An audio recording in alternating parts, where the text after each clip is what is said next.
Hi everyone, welcome back to the new video. तो आज हमारा टॉपिक रहने वाला है डबल इंटीग्रल। अब डबल इंटीग्रल में हम बहुत सारी बातें जानने वाले हैं कि डबल इंटीग्रल के यूज क्या होता है, क्या डबल इंटीग्रल की जगह कभी कभी सिंगल इंटीग्रल से भी काम चल जाता है, एरिया कैसे फाइंड आउट करते हैं, और इसकी दो problems. First one is change of variable और चेंज ऑफ ऑर्डर, ये दो हम करने वाले हैं। सो आई होप कि तुम्हें चीजें समझ आ गई हो। आज हम क्या करने वाले हैं, स्टार्ट करते हैं आज का lecture. I am super excited for this. You know my name is Rajan Chopra. आज का टॉपिक है डबल इंटीग्रल। तो डबल इंटीग्रल में इंटीग्रल कैलकुलस हम स्टार्ट इसीलिए करते हैं कि जल्दी जल्दी डबल इंटीग्रल पर पहुंच जाए, क्योंकि यही सबसे मेन टॉपिक है एग्जाम के लिए। डबल इंटीग्रल कुछ देखने में ना ऐसा होता है, f x y d x d Y.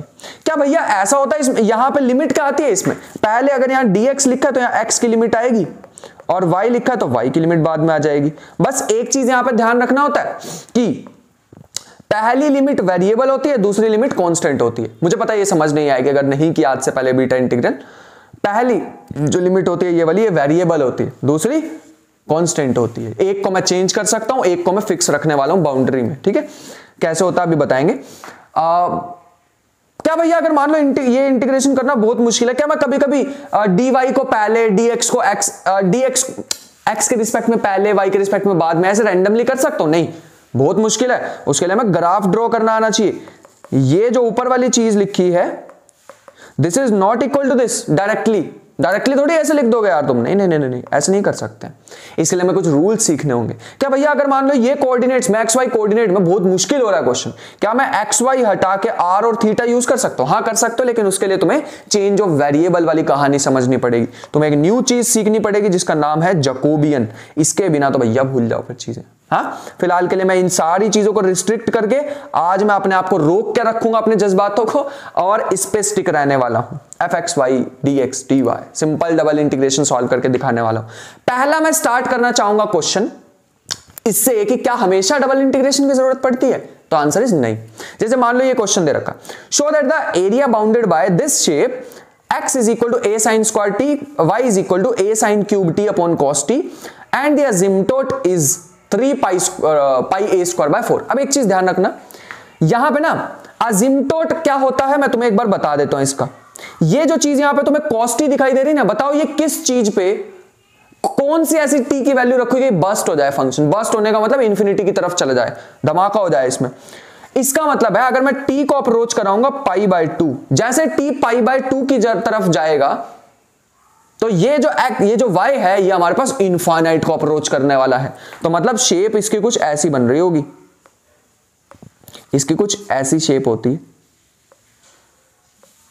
बहुत इंपॉर्टेंट चीज है, यहां पे कहीं पाई बाय 2 मान लेते हैं, तो ये पाई बाय 2 पे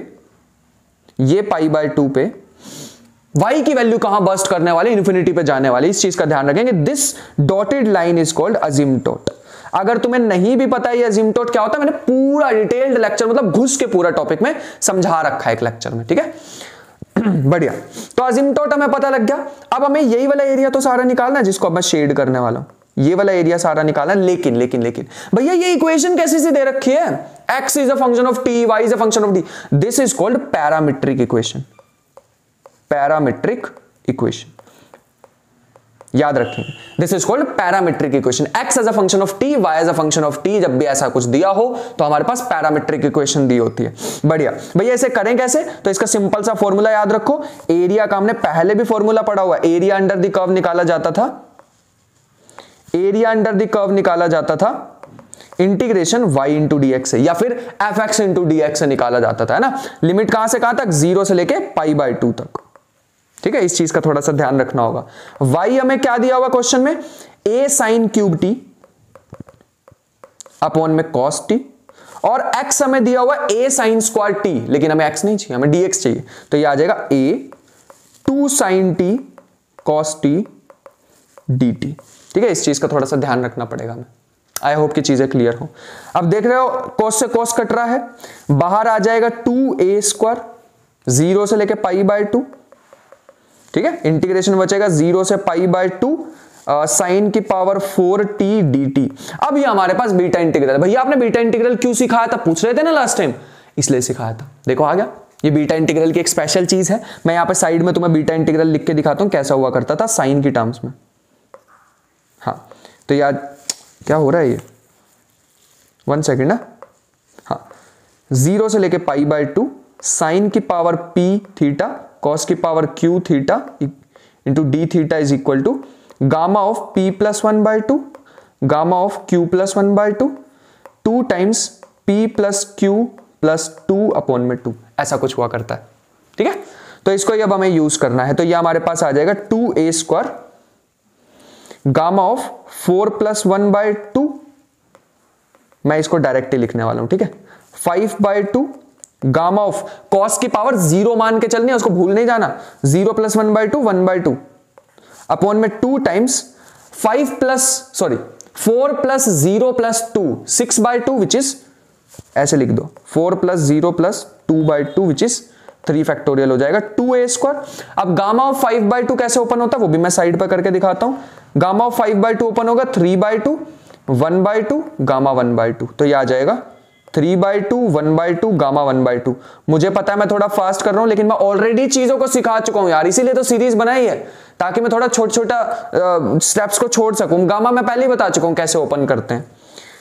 2 इंटू यहां बन जाएगा 6 बाय 2 3 फैक्टोरियल गामा ऑफ 3, यहां पे देख लो कोई दिक्कत लग रही हो तो यह हमारे पास आ जाएगा नेक्स्ट, यहां तक तो कोई इश्यू नहीं है। ठीक, जब तुम इस पूरे को सॉल्व कर लोगे तो यह हमारे पास बन जाएगा पाई, तो आ जाएगा 2a square 3 upon 4 into gamma 1 by 2 का था रूट पाई, तो रूट पाई का मतलब पाई, रूट पाई का स्क्वायर हो जाएगा ना, 2 इंटू 3 इंटू 6, क्या कर रहे हैं हम 2 इंटू 2 इंटू 3, 2 इंटू 3 इंटू 2, यह हमारे पास आ जाएगा। एक 2 से 2 कट जाएगा, और कुछ भी कट रहा है,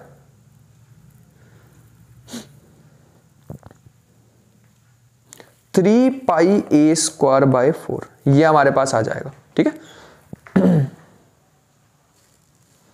3 से 3 भी कट जाएगा वैसे ना, 3 से 3 भी कट जाएगा, तो यह आ जाएगा pi a square by 4, pi a square by 4। और इनका आंसर क्या आ रहा है, इनका आंसर आ रहा है 3 पाई ए स्क्वायर बाय 4। 3 से 3 तो हमारा कट हो रहा है लेकिन, और हमारा तो 8 आ रहा है डिवाइड में, 8 आ जाएगा पाई ए स्क्वायर बाय 8, और इनका आ रहा है 3 पाई ए स्क्वायर बाय 4। सो यहां पे एक छोटी सी चीज देखेंगे क्वेश्चन में ना, यहां पे ये 3 नहीं आना चाहिए। ठीक है, पाई ए स्क्वायर बाय 4 आएगा, और हमारा भी पाई ए स्क्वायर बाय 4 आ रहा है। अभी तो हमने सिर्फ ऊपर का एरिया निकाला ना, ये सिर्फ एक पार्ट का एरिया निकाला अभी हमने, है ना, 0 से लेके पाई बाय 2 हमने एक ही पार्ट का निकाला। अगर मैं इसको 2 से मल्टीप्लाई कर दूं तो हमारे पास आ जाएगा टोटल एरिया, हमारे पास आ जाएगा 2 times pi a square bye 8 which is pi a square by 4। मेरे ख्याल से सही है, यहां तक कोई भी इशू नहीं है। अगर कोई इसमें चीज छूट रही हो तो मेरे को जरूर बता सकते हो, बट मेरे ख्याल से मैंने कोई भी पार्ट इसमें नहीं मिस किया है। ठीक, कोई दिक्कत नहीं है यहां तक।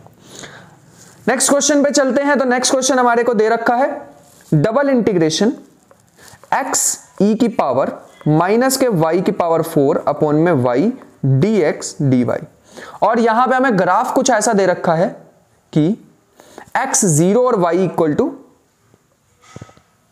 और फर्स्ट क्वाड्रेंट की ही बात कर रखी है, तो ये एरिया में, ये जो एरिया हमारे को दिख रहा है ये, ठीक है, ये हमें दे रखा है। अब यहां पे हमारे पास y is equal to x है। अब मान लो इसमें करते कैसे हैं इंटीग्रेशन को, देखो अगर मैं डायरेक्टली x के रिस्पेक्ट में करूंगा तो x स्क्वायर बाय 2 आ जाएगा। मतलब अगर मैं लिमिट यहां पे लगाना चाहूं x की, तो कहां से कहां तक आ जाएगी, x भैया वेरी कर रहा है, अगर देखें हम तो यहां पे 0 से लेके किस लाइन के साथ जा रहा है, 0 से लेके स्टार्ट, मतलब 0 से स्टार्ट हो रहा है और जा रहा है भैया ये y तक, x इक्वल टू y तक, y इक्वल टू x दे रखा है ना, उसको x इक्वल टू y कर लेते हैं।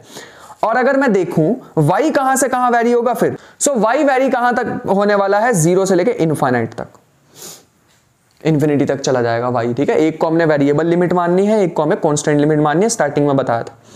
तो ये हमारे पास आ जाएगा 0 से लेके इनफाइनाइट। x की क्या होती है, x स्क्वायर बाय 2,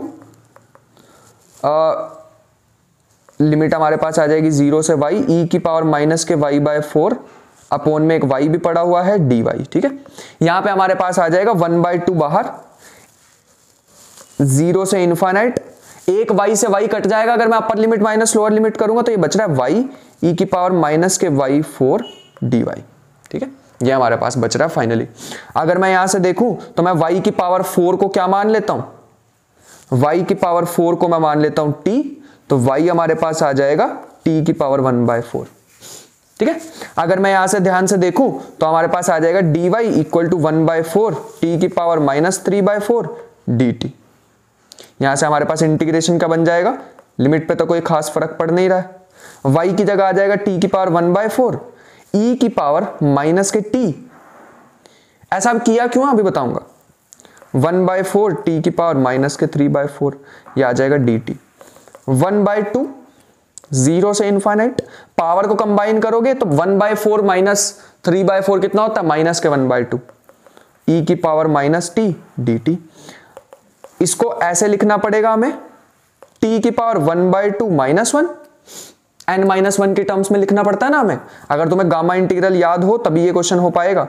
ये हमारे पास क्या आ जाएगा, 1/2 गामा ऑफ 1/2। ये हमारे पास क्या आता है, gamma of 1/2 which is √π/2 is the final answer. Check कर लो एक बार कोई गड़बड़ तो नहीं हुई है, क्योंकि हमने 1/4 छोड़ दिया है। ठीक है, साथ में 1/4 भी था ना, ये नीचे 1/8 आ जाएगा, इसे 1/8 कर लेना। एंड में आंसर हमारे पास क्या रहा है, गामा √π/8। आई होप कि यहां तक क्लियर हो, कोई भी दिक्कत ना आ रही हो। नेक्स्ट क्वेश्चन, नहीं इसका एक और पार्ट भी है ना, एक और पार्ट भी है इसका, तो इसके लिए मेरे को एक पेज इंक्लूड करना होगा। हाँ, नेक्स्ट पार्ट हमें दे रखा है x की power m log 1/x whole raise to power n। मैं यहां पे अलग से भी लिख लेता हूं इसे, 0 से लेके 1 तक तुम्हें दिख गया होगा, लिमिट इसकी 0 से 1 है, तो मतलब गामा इंटीग्रल का क्वेश्चन है। x की power m log 1/x whole raise to power n, और क्या रखा है, mn जो है वो ग्रेटर देन है -1 से। ठीक, मतलब चलो डिनोमिनेटर में तो नहीं जाएगा कुछ भी। अगर मैं log 1 + 1/x को t मान लूं तो हमारे पास 1/x कितना आ जाएगा, 1/x आ जाएगा e की पावर t, और x हमारे पास आ जाएगा e की पावर -t। अच्छा, साथ में dx भी दे रखा है, dx। यहां तक तो कोई इशू नहीं है, बढ़िया। नेक्स्ट हमारे पास आ जाएगा, अब देखो गामा भी इसके साथ ही दे दिया, तो गामा इंटीग्रल का भी साथ ही क्वेश्चन बना हुआ है, करना ही पड़ेगा हमें। तो ये हमारे पास आ जाएगा, इंटीग्रेशन किस में चेंज हो जाएगा, ये चेंज हो जाएगा 0 से लेके, अच्छा dx रहेगा, dx इक्वल टू माइनस के e की पावर t dt। अब हो जाएगा हमारा क्वेश्चन। 0 अगर मैं रखता हूं तो आंसर क्या आता है, ये हमारे पास आ जाएगा, हाँ ये हमारे पास आ जाएगा। अगर मैं 0 रखूंगा x की जगह तो log इन्फिनिटी, log इन्फिनिटी क्या होता है, इन्फिनिटी। अरे यहां से देख लो यार, log 1/0 रखूंगा अगर मैं, log 1/0 इन्फिनिटी बन जाएगा। और अगर मैं 1 रखूंगा तो log 1 कितना होता है, 0 होता है। x की पावर m, x कितना है हमारे पास, e की पावर t, तो ये बन जाएगा x की पावर m t। ठीक है, और नेक्स्ट हमारे पास log 1/x किसकी जगह है, इसकी जगह क्या आ रहा है, t की पावर n, dx की जगह क्या आ रहा है, माइनस बाहर निकाल देते हैं, e की पावर t dt। अगर मैं सारी चीजों को कंबाइन कर लूं, और मैं ये माइनस जो बाहर है ना यार मेरे को अच्छा नहीं लग रहा, तो मैं इंटीग्रेशन की लिमिट चेंज कर देता हूं 0 से इन्फिनिटी, t की पावर n। ठीक है, ये आ जाएगा e की पावर माइनस कॉमन लेंगे m-1 इंटू में t dt। अब भैया ये बिल्कुल साधारण सा साफ सुथरा गामा फंक्शन हमें लग रहा है। गामा फंक्शन क्या कहता है, गामा फंक्शन कहता है कि जो भी t की पावर में है उसमें 1 ऐड कर दो, अपोन में जो भी e की पावर में लिखा है उसे लिखो, और इसकी पावर भी क्या लिख दो जो तुमने ऊपर लिखे गामा में, n+1। यहां तक तो कोई दिक्कत नहीं है, ये चीज का ध्यान रखना। दिस इज अ फॉर्मूला जो मैंने लास्ट टाइम बता रखा तुम्हें। ठीक है, अभी भी पीछे भी तो यही यूज किया यार हमने। ये देखो, पहले मैंने क्या किया, e की पावर y/4 था ना, तो मैंने y/4 को t पुट किया। यहां भी कर सकते थे तुम, e की पावर जो भी दे रखी है पहले इसको तुम z पुट कर लो, फिर कर लो बाकी का आंसर। बट ठीक है, हमें डायरेक्ट फॉर्मूला याद है, कराया हुआ मैंने। नेक्स्ट क्वेश्चन पे चलते हैं। डबल इंटीग्रेशन दे रखा है x² dx dy, where r is the region bounded by the line y = x and y = ऐसा कुछ। तो हम पहले पैराबोला बना लेते हैं। बड़ा गंदा पैराबोला बना है। अब ठीक है, थोड़ा सा नीचे कर लेते हैं, ओरिजिन पे लेके जाना है। अब ठीक है, तो ये हमारे पास आ जाएगा और एक लाइन दे रखी है, लाइन कुछ ऐसे आ जाएगी। ठीक है, इसको थोड़ा जूम करते हैं, अब क्वेश्चन कर सकते हैं हम।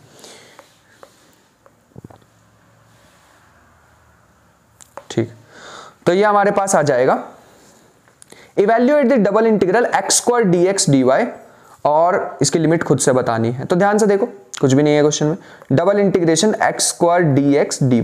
अब मुझे पहले x की लिमिट देखनी है, ध्यान से देखना यार, इंपॉर्टेंट क्वेश्चन है। मुझे ये वाला एरिया निकालना है ना, सिर्फ फर्स्ट क्वाड्रेंट में ही तो आएगा, दोनों में इंटरसेक्ट, टक्कर कहां पे होने वाली है, यहीं पे होने वाली है। अगर मैं इसमें पॉइंट्स देखना चाहूं, इंटरसेक्शन पॉइंट देखना चाहूं, तो क्या होगा, एक तो भैया ये 0 0 होगा, और यहां का हम निकाल लेते हैं। y को x पुट कर दो, y equal to x square, y equal to x, तो x equal to x square, x minus x square equal to 0, x minus 1 equal to 0, x की वैल्यू आ गई 0 और 1, मतलब 0 से लेके 1 तक जाएंगे हम, यहाँ पे 1 1 आ जाएगा। तो इसका मतलब अब y की लिमिट तो मिल गई भैया 0, सॉरी x की लिमिट तो मिल गई भैया हमें 0 से लेके 1 तक। थोड़ा सा इसको सही से लिख लेते हैं। हाँ, मैं लिखना चाहूंगा इस इंटीग्रेशन को ऐसे ना लिख के, मैं लिखना चाहूंगा x square d y d x. बताता हूं क्यों, क्योंकि मुझे y की लिमिट पता है कहां से कहां तक जा रहा है, y कैसे चेंज हो रहा है, ध्यान से देखना। y में जब तुम ऐसे जाने की कोशिश करोगे, ऐसे जाने की कोशिश करोगे, तो पहले क्या आ रहा है, पैराबोला आ रहा है या फिर लाइन आ रही है, भैया पहले तो पैराबोला आता दिख रहा है, क्योंकि ये पहले पैराबोला आता दिख रहा है, पहले पैराबोला से टकरा रहे हो तुम, तो एक्स स्क्वायर से लेके लाइन क्या दे रखा है, एक्स तक। ऐसे लिखते हैं बेटे लिमिट। वीडियो पोस्ट सोचो मैंने क्या किया, अगर x की लिमिट लिखनी होती तो मेरे को ऐसे जाना पड़ता, फिर लाइन पहले आ रही है, पैराबोला बाद में आ रहा है, समझ गए। फिर मेरे को y की लिमिट निकालनी पड़ती, y की भी 0 से 1 तक ही आती। अरे तुम x की जगह, जहां मैंने y रखा है, y की जगह x रखा, तुम x की जगह y रख देते। दिखाते हैं, परेशान मत हो, मैं दिखाता हूं, वो भी पार्ट करके दिखाता हूं। तो यहां 0 से लेके 1 तक आ जाएगा। y की लिमिट ऐसे ही रखो, y के डिफरेंशिएशन, y तो है ही नहीं, तो y के हमारे पास एक्स स्क्वायर अलग रखो, y आ जाएगा एक्स स्क्वायर से लेके x तक dx। 0 से 1 एक्स स्क्वायर को छेड़ना नहीं है, upper limit minus lower limit, dx is equal to 0 से लेके 1 तक एक्स क्यूब माइनस एक्स की power 4 dx, which is x की पावर 4/4 माइनस एक्स की power 5/5। Upper limit minus lower limit डालोगे तो आ जाएगा 1/4 माइनस 1/5। इसको छोड़ो, ये तो आ गया ना हमारे पास। इसी इंटीग्रेशन को मैं ऐसे भी लिख सकता था, double integration x square d x d y. मैं पहले x लिखना चाहता हूं, तो अगर तुम पहले x लिखना चाहते हो तो पहले क्या आएगी, पहले स्ट्रेट लाइन आएगी, तो पहले आएगा x is equal to y, मतलब पहले आना चाहिए था y, और फिर क्या आएगा, पहले x equal to y line आएगी, फिर आएगी x is equal to root में y, और 0 से 1 तक y वेरी करेगा ऐसे, ठीक है, ऊपर की तरफ। तो ऐसे भी लिख सकते हैं, तो दोनों से सेम ही आंसर आने वाला है, करके भी देख लेना।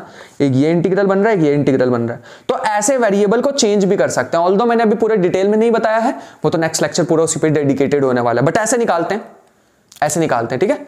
चलो बढ़िया, आ गया समझ यहां तक, बढ़िया। नेक्स्ट पे चलते हैं, double integral, obtain the value of double integral where D represents this. फिर से हमारे पास एक दे रखा है पैराबोला, तो बना लेते हैं इसे, क्या कर रहे हैं, ऐसा कुछ, ठीक, ये हमारे पास है, और एक लाइन बना लेते हैं, ये यहां तक तो कोई दिक्कत नहीं है, बढ़िया। अब हमें इंटीग्रेशन जो दे रखा है उसे भी लिख लेते हैं, x square plus y square d x d y. हमें दिख रहा है इसी रीजन में ही आ रहा है, बिल्कुल सेम ही क्वेश्चन हो गया यार, रहता है ना। चलो मैं लिमिट्स डाल के दिखा देता हूं, इस बार एक्स वाले से करें पहले, चलो इस बार ऐसे लाइन ड्रॉ करते हैं। तो ऐसे लाइन ड्रॉ कर रहा हूं, तो पहले किससे टक्कर हो रही है, पहले हो रही है स्ट्रेट लाइन से टक्कर, तो इसका मतलब है लिमिट आनी चाहिए, एक्स की लिमिट आ रही है वाई से लेके वाई स्क्वायर बाय 4 तक, और वाई कहां तक वेरी करेगा भैया, हमें पता है इंटरसेक्शन पॉइंट हमें निकालना पड़ेगा। एक दे रखा वाई इक्वल टू एक्स, एक दे रखा Y square equal to 4x, तो यहां देगा x square equal to 4x, तो x square minus 4x equal to 0, x आ जाएगा x माइनस 4, और x की वैल्यू आ जाएगी 0 और 4, तो कहां से कहां वेरी कर रहा है, 0 से लेके 4 तक, ठीक है। अगर यही इंटीग्रेशन भैया आपको दूसरे में लिखनी होती तो कैसे लिखते, तो वो भी लिख के दिखा देता हूं, x square plus y square d y d x. तो कैसे लिखते, फिर मेरे को ऐसे लगाना पड़ता लाइन है, फिर पहले क्या आता, पैराबोला आता, तो पहले पैराबोला से टक्कर होती तो ये बनता रूट में नहीं 2 रूट एक्स है ना यार, रूट में 4x से लिख दो, पहले ये आता फिर उसके बाद y क्या आता, y इक्वल टू एक्स आता, और फिर मेरे को इंटरसेक्शन पॉइंट निकालने होते तो आता y square equal to 4y, y equal to 0 और 4, तो 0 से 4 ही वैरी करता, इसमें तो कोई दिक्कत नहीं आने वाली थी। ठीक है, मैंने गलत किया क्या कुछ? अरे यार ठीक है मेरी गलती, पहले मेरे को y की निकालनी चाहिए थी यार, मेरे को यहाँ ना y लिखना चाहिए था, इसमें x लिखना चाहिए। क्या कर रहे हैं, मेरे को यहां पे लिखना चाहिए था y, ठीक है y। अब ठीक, पिछले में भी ऐसे ही किया क्या? नहीं, पिछले में सही किया था, बिल्कुल सही किया, ठीक, इसी बार गड़बड़ थी। मेरे ख्याल से यहां तक समझ आ गया होगा। y की लिमिट हमने अलग निकाली है, x की लिमिट हमने अलग, दो तरह से मैंने तुम्हें करके दिखाया है, आंसर बिल्कुल सेम आता है, लेकिन थोड़ा लिमिट्स में थोड़ा सा फर्क आ जाता है। ठीक है, बढ़िया। नेक्स्ट क्वेश्चन पे चलते हैं। नेक्स्ट हमें दे रखा है, इसमें तो यार सिंपल लिमिट दे रखी है, इसमें तो कुछ करना ही नहीं है, double integration x sine x plus y dx dy, लेकिन मेरे को बिल्कुल भी अच्छा नहीं लग रहा कि x की इंटीग्रेशन हम पहले करें, एक काम करो y की पहले कर लो, dy dx। इसमें भैया आपने ऐसे ही क्यों बिना कुछ करे पटक दिया इसे, क्योंकि हमारे को ग्राफ बनाने की जरूरत नहीं, इस बार तो डायरेक्ट ही दे रखा 0 से π/2 और 0 से लेके पाई तक। भैया आपने y का पहले क्यों रखा, क्योंकि y का एक ही फंक्शन दे रखा है, लेकिन x के 2 फंक्शन है ना, फिर मेरे को u इंटू ही लगाना पड़ता फालतू में। ये आ जाएगा 0 से पाई, x को ऐसे ही रखा, साइन की हो जाएगी cos x प्लस वाई, और बाहर एक माइनस भी आएगा। ठीक है, माइनस को बाहर फेंक देते हैं, तो ये बचेगा dx माइनस के x 0 से पाई, cos की क्या होती है, अपर लिमिट डालोगे तो हमारे पास बचेगा साइन, है ना, अरे cos 90 प्लस थीटा, हाँ तो ठीक है, माइनस साइन थीटा होता है, मैंने भी तो यही कहा है, cos 90 plus theta minus sine theta, मतलब माइनस साइन एक्स, और माइनस में cos 0,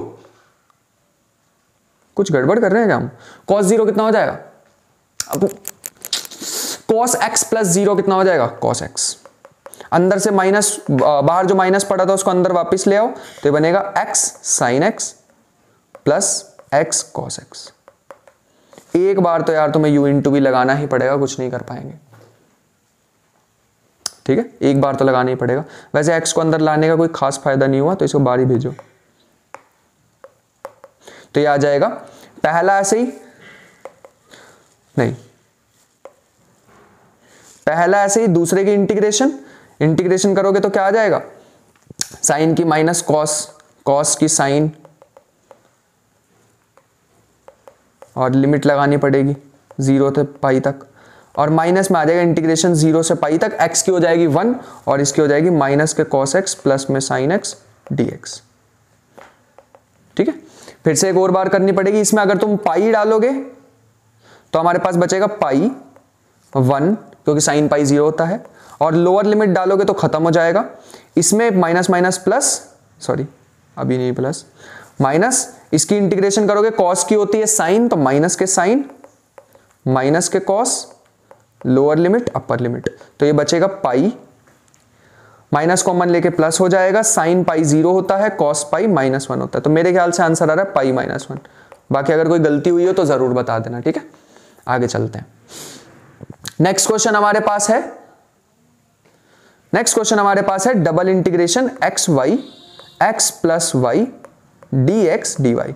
अब मैं इनकी तुम्हें लिमिट्स देके छोड़ने वाला हूं। ठीक है, फिर से पैराबोला और वही है, डायग्राम तुम बना सकते हो, तो बिल्कुल सेम ही क्वेश्चन है यार, मैं चाहता हूं कि ये क्वेश्चन तुम ही ट्राई करो, बिल्कुल सेम। देखो एक पैराबोला और एक स्ट्रेट लाइन दे रखी है, बाकी इंटीग्रेशन करनी है, तो ठीक है, ये तुम्हारे पास होमवर्क प्रॉब्लम होगी।